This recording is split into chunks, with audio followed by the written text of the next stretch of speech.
Generasi PKN. Hari ini kita mau menampilkan salah satu drama kita terkait peradilan dan sistem keadilan di Indonesia.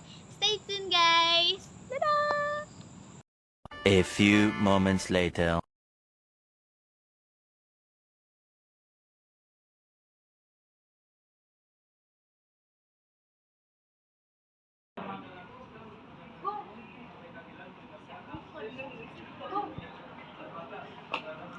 Woi, ngapain? Ra, nih kenapa sih? Iya nih. Jadi ingat gak sih hari ini kan ada presentasi PKN? Oh iya? Iya. Sekarang tanggal berapa sih? Iya tanggal 11. Iya.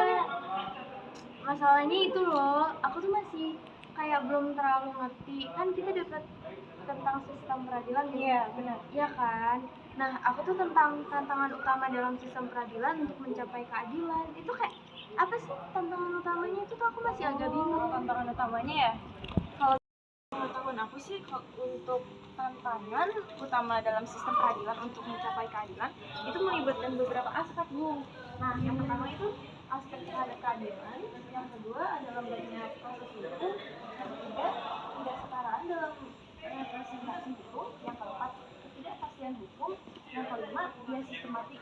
Nah, yang keenam itu teknologi dan keamanan informasi, ketujuh kapasitas dan sumber daya terbatas, yang terakhir tantangan global dan transnasional. Oh, jadi banyak banget ya, Ra, tantangannya. Itu tuh panjang banget kalau misalkan dijelas-jelasin lagi. Dijabarin lagi ya. Emang berarti sistem peradilan dalam menegakkan keadilan di Indonesia itu banyak banget aturannya. Dan juga itu penting-penting semua ya. Iya, betul banget. Jadi kalau misalkan dijelasin bakal ribet banget sih. Jadi ya, yuk langsung masuk ke video.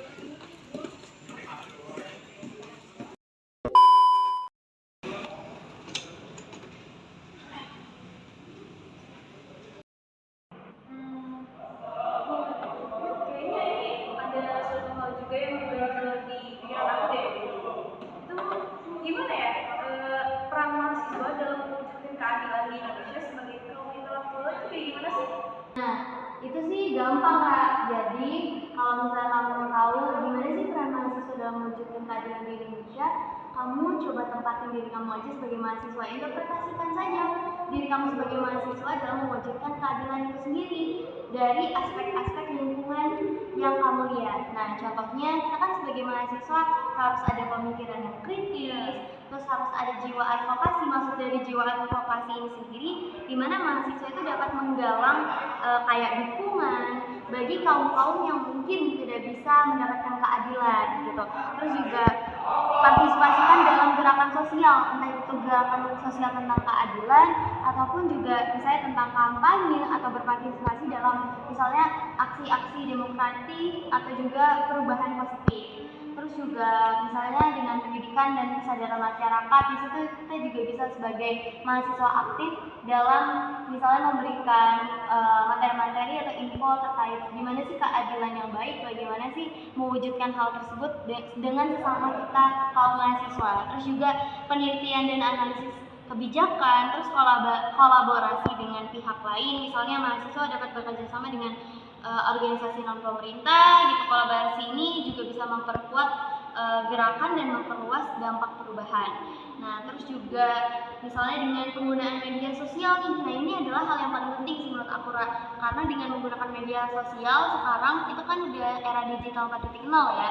Jadi dengan hal itu tuh kita bisa secara cepat dan singkat itu misalnya membagikan dan men-sharekan kepada teman-teman kita untuk bisa saling berlaku positif, saling berlaku misalnya saling menghargai gitu hak-hak kita satu sama lain, sehingga penerapan keadilan itu bisa terwujud. Kurang lebih seperti itu ya. Wow. Oke, terima kasih ya Gung. Jadi Sama-sama. nggak itu lagi. Nggak terlalu bingung lagi ya. Itu sama-sama sharing sih. Apalagi tadi aku juga bingung sih tentang apa sih tata aturan ya? Iya. Oke. Tadi kalian itu membahas tentang keluarga negaraan ya? Iya. Kayak halo. Tadi kan hari ini bakal ada tugas keluarga negara kan. Jadi kita sharing-sharing itu. Iya nih, aku juga ada pertanyaan yang bikin aku bingung. Nah, pertanyaan itu,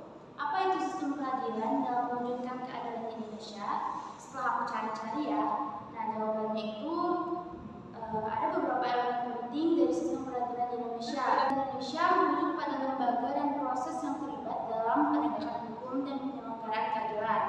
Beberapa elemen penting dari sistem peradilan di Indonesia meliputi pengadilan negeri, pengadilan tinggi, Mahkamah Agung, Badan Peradilan Khusus, kejaksaan, kepolisian. Menurut kalian ini sesuai gak sih sama pertanyaannya? Kalau menurut aku ya, itu emang udah cukup sesuai sih, karena kan yang namanya sistem peradilan dan keadilan di Indonesia harus mencakup dari banyak aparat dan juga penegak hukum. Nah, salah satunya itu dari aparat yang paling tinggi sampai aparat yang paling ya bisa dibilang sangat berhubungan dengan masyarakat. Kenapa? Karena mereka punya tugas masing-masing, nggak mungkin dong satu aparat tuh ngurusin semuanya. Jadi aku yakin dari setiap tugas aparat-aparat itu sendiri itu punya tugas masing-masing dan tanggung jawabnya sih kalau menurut kalian gimana?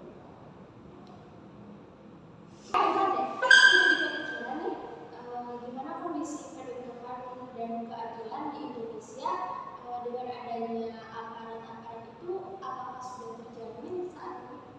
Kalau menurut aku sih ya, kondisi penegakan hukum di Indonesia saat ini sudah mengalami krisis dan sakit. Kenapa? Karena fenomena yang terjadi para aparat itu justru melakukan tindakan kriminal seperti korupsi. Nah, jadi sudah menjadi rahasia umum bahwa saat ini hukum itu ibarat pisau yang menajam ke bawah dan memukul ke atas.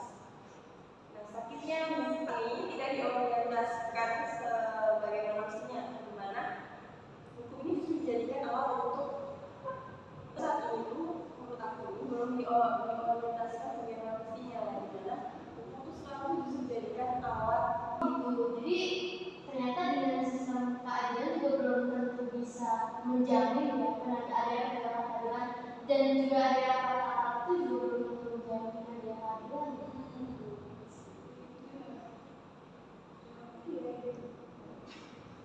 Nah, aku jadi punya pertanyaan nih. Bagaimana sih penegakan hukum dapat membantu mengatasi tindakan korupsi di Indonesia ini?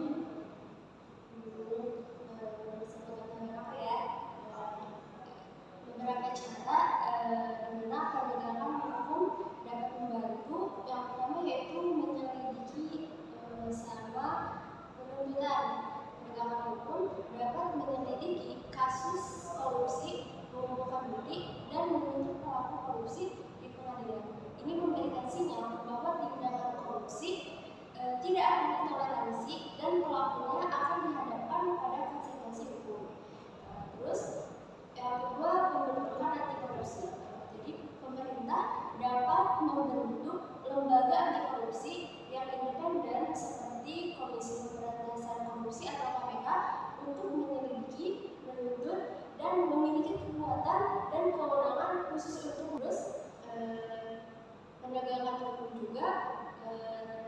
Selanjutnya bisa membuat perlindungan pelapor dan saksi. Jadi penegakan hukum dapat memberikan perlindungan hukum bagi pelapor korupsi dan saksi yang memberikan bukti terhadap tindakan korupsi.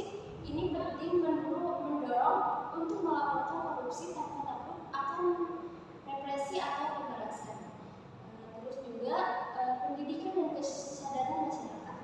Penegakan hukum dapat berperan dalam pendidikan dan selanjutnya penegakan dan kesadaran masyarakat. Penegakan hukum dapat berperan dalam meningkatkan kesadaran masyarakat tentang dampak negatif korupsi dan pentingnya melawan korupsi. Kampanye pendidikan dan sosialisasi dapat membantu mengubah sikap dan perilaku masyarakat terhadap korupsi. Kalau menurut pendapat aku seperti itu. Sekian video dari kelompok 5. Terima kasih sudah menonton. Dadah!